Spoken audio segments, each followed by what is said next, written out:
네, 여러분 안녕하십니까. 국민의힘 새 지도부 선출을 위한 전당대회가 오늘 막을 올렸습니다. 현재 그 계획된 일정들이 진행 중인데요. 대통령 축사가 지금 진행 중인 것 같습니다. 결과는 개표 결과가 곧 나올 건데요. 약 30분 뒤에 발표될 예정이라고 합니다. 자, 오늘은 우선 사회 분야 소식부터 살펴보고 개표 결과가 나오기 전에 현장 상황을 보면서 국민의힘 전당대회 소식 집중적으로 짚어보는 순서로 이어가도록 하겠습니다. 먼저 양재미 변호사와 함께 사회 분야 이슈 보겠습니다. 양 변호사 어서 오십시오. 안녕하세요.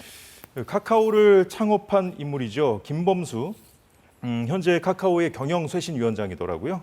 구속됐잖아요. 그렇죠. 어쩌다가 구속까지 이르게 됐는지 좀 살펴보죠. 네, 우선 이 김범수 위원장이 받고 있는 혐의는 자본시장법 위반입니다. 그러니까 인위적으로 그 수요라든지 공급을 조작을 해서 사실상 가격을 이렇게 띄웠다라고 하는 지금 혐의를 받고 있는 시세 조종 혐의를 받고 있었는데요. 일단은 이 구속영장 청구가 있었고 그 부분에 대해서 법원에서 영장을 발부했다라는 것은 이렇게 김범수 위원장이 받고 있는 혐의점이 어느 정도 그래도 소명이 됐고 그리고 더불어서 도주의 우려라든지 증거인멸 가능성에 대한 이러한 구속영장 발부에 필요 조건을 좀 충족을 했다라고 볼 수 있겠습니다. 일단 검찰 입장에서는요, 시세 조종과 관련된 김범수 위원장의 이러한 물적 그리고 인적 증거는 충분히 확보됐다라고 굉장히 자신감 넘치는 입장을 보이고 있는 상황이고요. 일단 다들 아시는 것처럼 SM 엔터테인먼트의 이제 사실은 이제 주가를 사실상 조작을 해서 그리고 하이브가 공개 매수하고자 하는 이 12만 원 선이라는 것을 더 높게 이제 가격을 형성함으로써 카카오 측에서 굉장히 유리하게 지분권을 확보할 수 있었다. 그것이 결국 시세 조종과 맞닿아 있다라는 혐의입니다. KBS가 취재한 바에 따르면 앞서 이 검찰이 구속영장 청구서에 주가 조작 의혹과 관련해서 주가 조작이 이루어진 것이 나흘 동안 이루어졌다는 거 아니에요? 근데 이제 김 위원장이 하루만 관여한 것으로 돼 있거든요. 그럼에도 구속된 건 어떻게 봐야겠습니까? 일단은 이것은 수사기관 입장에서는 전략적으로 이 4일 모두를 명시하지 않고 하루에 대해서만 집중을 해서 이제 소명을 한 것으로 볼 수 있겠습니다. 지금 검찰 입장에서 주장을 하고 있는 바에 따르면 그러니까 지난해 2월 16일부터 17일 그리고 27일부터 28일 이렇게 4일에 걸쳐서 사실상 시세 조종 행위가 있었다라고 보는데 그중에서 김범수 위원장의 경우에는 28일에 시세 조종 행위에 가담했다라는 식으로 사실 소명을 했거든요. 그 이유는 지금 검찰에서 파악을 하기로는 김 위원장이 28일에 열린 이 카카오 투자심의위원회에서 이러한 관련 그러니까 시세 조종 관련된 안건에 대해서 구체적으로 보고를 받았고 이 부분에 대해서 김 위원장이 승인 내지는 지시를 했다라는 이제 혐의점에 주력을 하다 보니까 사실은 만약에 이제 4일 모두를 명시했다가 이 부분에 대한 소명이 실패하면 영장 발부가 안 될 가능성도 있거든요. 그렇기 때문에 28일이라는 이 특정한 날짜, 그러니까 투자심의위원회가 열렸던 그 날짜를 특정을 해서 소명에 집중한 것으로 보입니다. 결국은 법원이 김 위원장 측 주장을 받아들이지 않은 거네. 그렇습니다. 김 위원장 측에서는 사실상 이렇게 대량 매집에 들어갔다라고 하더라도 이것이 정당한 시장에서의 매수행위다라고 즉 불법적인 성격이 없었다라고 계속해서 주장을 해왔는데요. 검찰의 주장으로는 일단은 이렇게 2,400억 원이라는 이 큰 자금을 투입을 해서 이 주가 매집을 하는 주식 매집을 하는 그 과정에서 지분 5%가 넘는 그 대량 보유의 시기가 있어서 사실 이 부분에 대해서 이 보고가 이루어졌어야 했는데 신고가 있었어야 했는데 이것이 없다라는 점 그리고 두 번째로는 만약에 카카오 측에서 이 지분권 확보를 위해서 그러니까 방어권 차원에서 이렇게 접근을 하고자 했다면 하이브 측의 공개 매수에 대항하는 대항 공개 매수라는 적법한 절차도 있었다. 그럼에도 불구하고 그것을 피해서 이렇게 대량 매집에 나선 것 주가를 띄워내기는 시세 조종 행위다라고 보고 있는 상황이기 때문에 이 부분에 대해서도 지금은 영장 실질 심사였지만 실제 본안에 이제 들어가서도 굉장히 치열하게 법리 다툼이 될 것으로 보입니다. 그렇군요. 자, 우리가 구속 여부를 법원에서 결정할 때 좀 중요하게 보는 것이 이제 혐의 자체의 어떤 무거움, 경중도 따져봐야겠습니다만 증거인멸 우려, 뭐 도주 우려 이런 거잖아요. 근데 도주 우려까지 적시했더라고요. 맞습니다. 그러니까 일반적으로 생각했을 때는 뭐 대기업 총수고 누구나 이제 얼굴이 알려진 사람이다 보면 네. 사실상의 도주의 우려가 있다라고 보기는 어렵지 않느냐라고 생각을 하실 수가 있겠는데요. 일단 법원에서 판단을 할 때에는 증거인멸의 가능성에 대해서 본인이 받고 있는 혐의, 범죄 혐의에 대해서 강하게 부인을 하고 있다라고 한다면 증거인멸의 가능성이 있다라고 보기도 합니다. 그런데 도주의 우려라는 것 자체도요. 만약에 이 범죄 행위 자체가 굉장히 중대한 범죄 행위로 볼 수 있고 더불어서 만약에 이것이 실제 이제 기소가 돼서 재판 단계로 갔을 때 예. 중형 선고가 예상이 되는 정도다라고 한다면 사실상 도주의 우려가 있다라고 보는 경우도 있기 때문에 그렇게 종합적으로 구속의 필요성에 대해서 인정을 한 것으로 보입니다. 그 기소가 돼서 재판으로 가게 된다면 그때까지 이제 검찰이 이제 갖고 있는 시간은 20일 정도 되지 않습니까? 이때 이제 검찰 수사의 쟁점은 뭐가 될까요? 일단은 관련해서 이 배모 대표라든지 그리고 사모펀드 이 업체의 대표 다 예. 이제 사실은 기소가 된 상황이고 수사기관에서는 어쨌든 유죄 증거라든지 이런 부분이 충분하다라고 이야기를 하고 있는 상황이에요. 과연 김범수 위원장이 그러한 배모 대표라든지 다른 지모 대표와 다르게 이러한 시세 조종 행위에 대해서 아예 인지를 하지 못했다라든지 아니면 본인은 종합적으로 그러니까 통할해서 이제 본인이 승인을 했다라고 하지만 구체적인 행위 하나에 대해서는 사실상의 승인이 없었다라고 볼 때에는 김범수 위원장 입장에서는 조금의 빠져나갈 구멍이 있다라고 볼 수 있겠거든요. 예. 그런데 검찰의 입장에서는 사실상 아까 적시된 그 28일 투자심의위원회 전후로 해서 이 경영진들이 들어가 있는 이 카카오톡 대화창에서 이런 관련 이야기가 오고 갔고 그렇다라면 김범수 위원장이 모를 수가 없었다라고 지금 주장을 하고 있기 때문에 지금 이미 이 배모 대표라든지 지모 대표가 받고 있는 그 혐의점에 대해서 과연 김범수 대표가 어느 정도까지 인지를 하고 있었는지 그리고 인지를 하고 있었다라고 하더라도 그 행위 자체에 대해서 구체적으로 승인 내지는 지시라고 볼 수 있을 만한 정확한 증거가 있는지 여부가 결국에는 쟁점이 될 것으로 보입니다.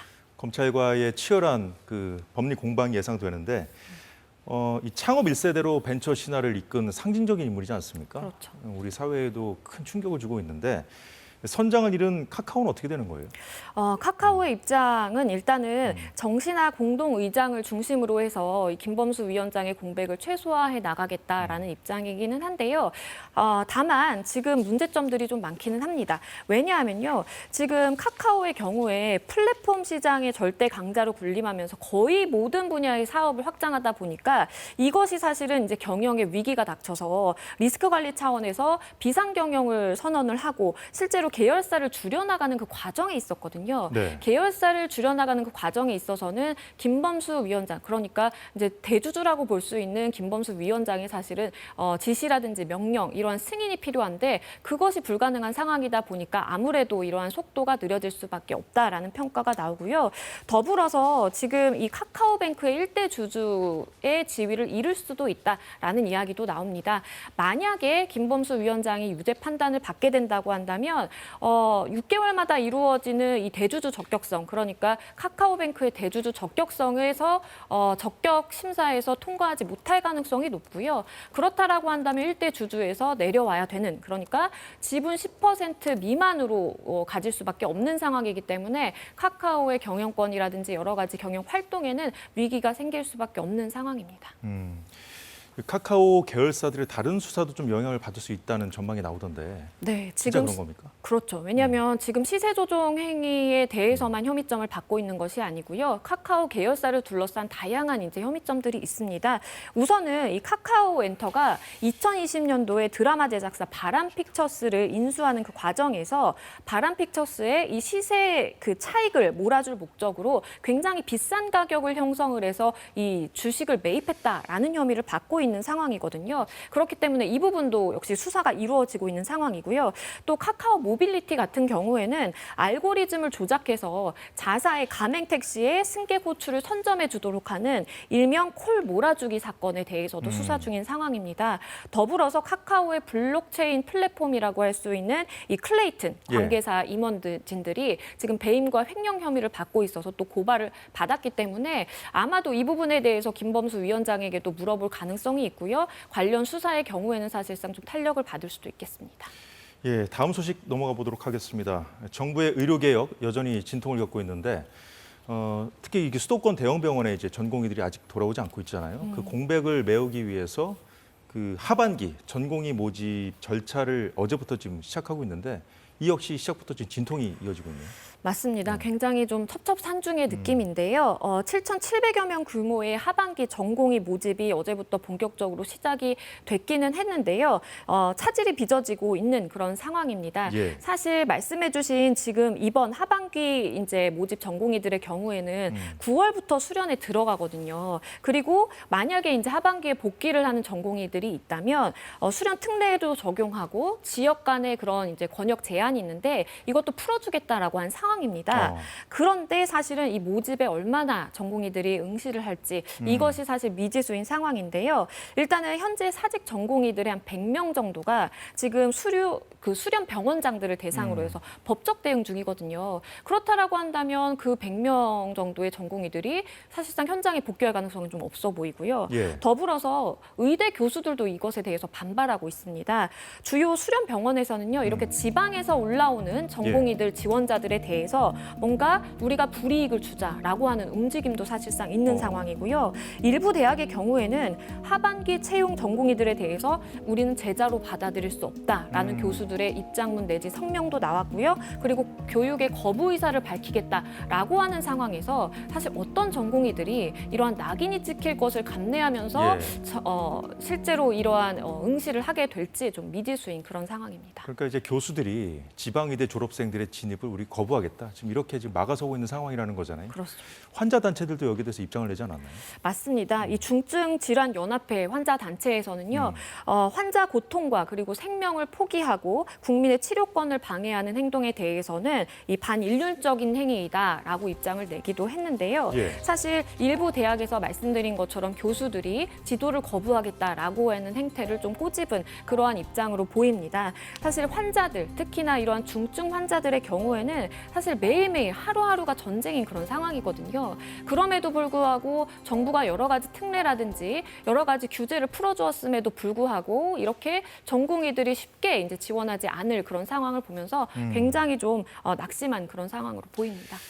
예, 여기에 의대생들 반발도 여전한 것 같아요. 지금 보니까 의사고시 거부하겠다는 그 학생들이 많다면서요? 맞습니다. 지금 본과 4학년생들의 경우에는요. 지금 한 3,000명 정도로 집계가 되는데 이 의대 학생협회가 물어본 거예요. 국시 이제 응시를 할 것이냐, 실기시험 접수에 응했느냐라고 이제 물어보니까요. 95.52% 거의 대부분이죠. 대부분의 학생들이 응시를 거부하겠다라는 입장을 밝혔고 실제로 국시를 보기 위해서는 개인정보 동의서 제출을 해야 되는데 나는 제출을 하지 않았다라고 응답을 한 것입니다. 그렇다면 지금 본과 4학년생 중에 거의 대부분이 실제로 국시를 보지 않을 것으로 보이고요. 국시를 봐야만 의사로서 사실은 매해 이렇게 의사가 배출이 되는 것인데 그 의사 인원에도 지금 차질이 좀 빚어질 것으로 보입니다.